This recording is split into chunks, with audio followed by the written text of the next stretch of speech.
And we are back at it again. All right, so today's video, we are going to be focusing on 3 things, and they all are toms. Today is a video on toms. All right, so let's do it.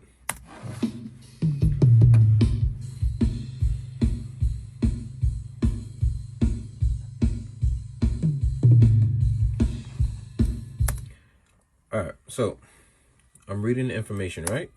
And a lot of the energy is right here in the low mids, especially for this rack tom. So, you know me, I don't like to use the shelf that much, so I'm just going to get rid of it. I am going to, that's probably going to show up in the recording. Yeah, the heat coming up. My toes is cold and I appreciate this very much. Anyway, so we're going to roll off was not necessary. This information is around 150 something, right? All right, so I'm going to narrow this as much as possible. And I'm going to bring this up just about here, 120, you know, maybe even a little bit more, depending on how it sounds. And let's go. As a matter of fact, let's solo it so you just hear it by itself. All right. All right, so now that we took care of that, I'm gonna take out a little bit more here.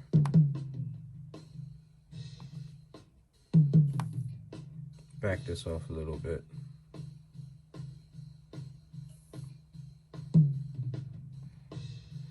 Give it some sort of depth, right?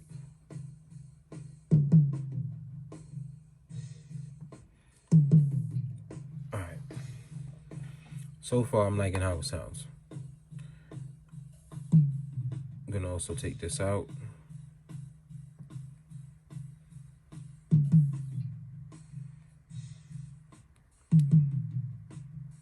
I'm gonna boost this.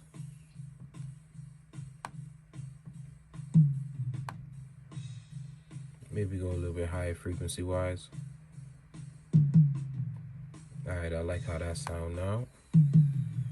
And I'm going to take off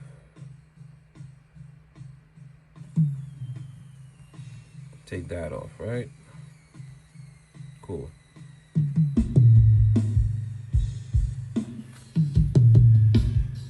All right, let's go to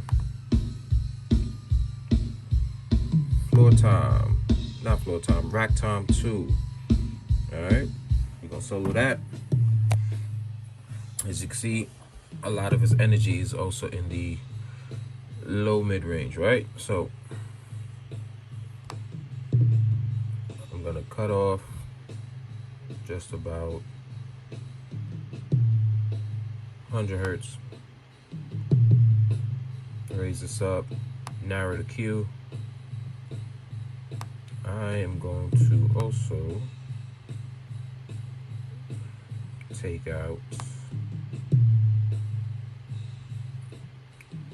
basically the same thing I did with the first rack tom.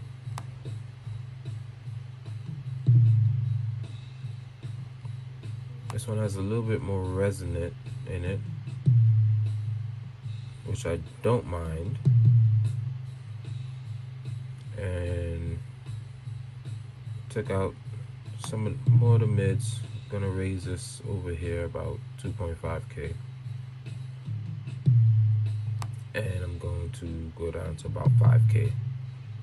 All right, so far, let's see what we got. All right.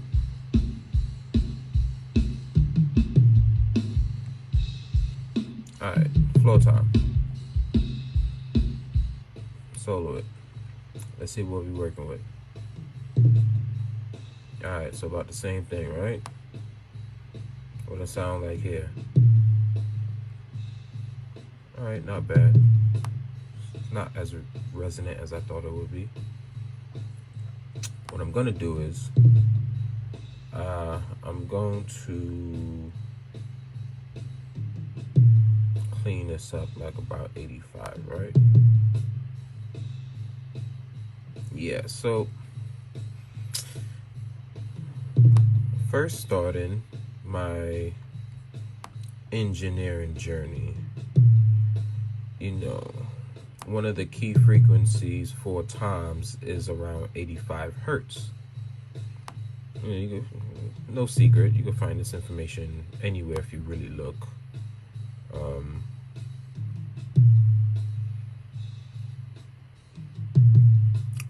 But what I like to do is I like to clean up around that particular area.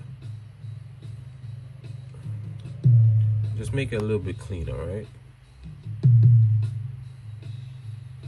Kind of boost this a little bit more, just so it can stand out some more. I'm gonna cut this down to about 4K, right? Because it's Floor Tom. It's got to be deep.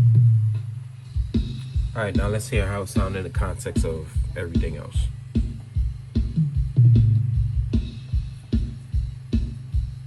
Okay, cool.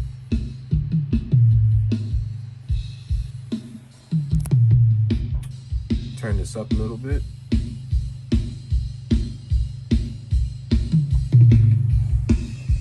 All right.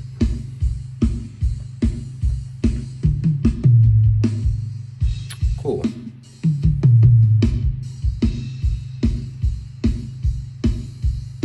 All right. Still a little bit resonant for me, so probably going to take this down by like 3 dB. All right, cool.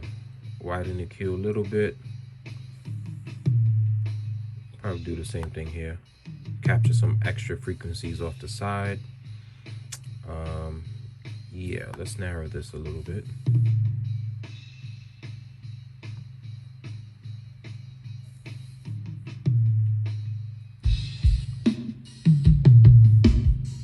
Okay, cool. Kind of liking that. Let's do the same thing with the Floor Tom.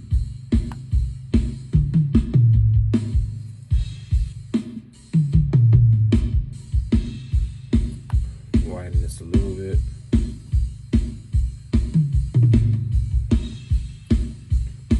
All right, cool.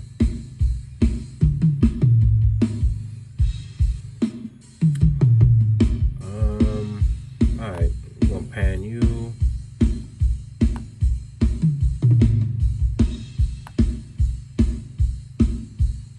Just whatever, just to throw that off over there. Okay. Now let's see the context of everything. Where do all of you guys sit?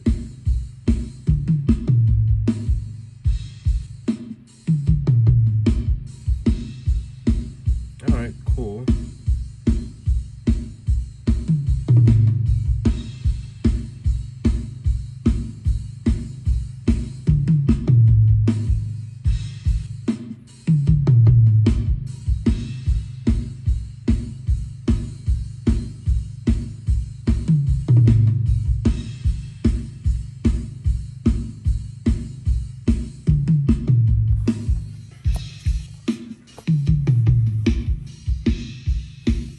All right, so the reason why I'm cutting out the mid-range is I'm cutting out the mid-range in most of the drums is because it gets rid of certain frequencies that I don't necessarily need. Not to say that you can't use it. It's just, you know, the genre in which you are working with would require you to do certain things to the frequency spectrum for each individual instrument.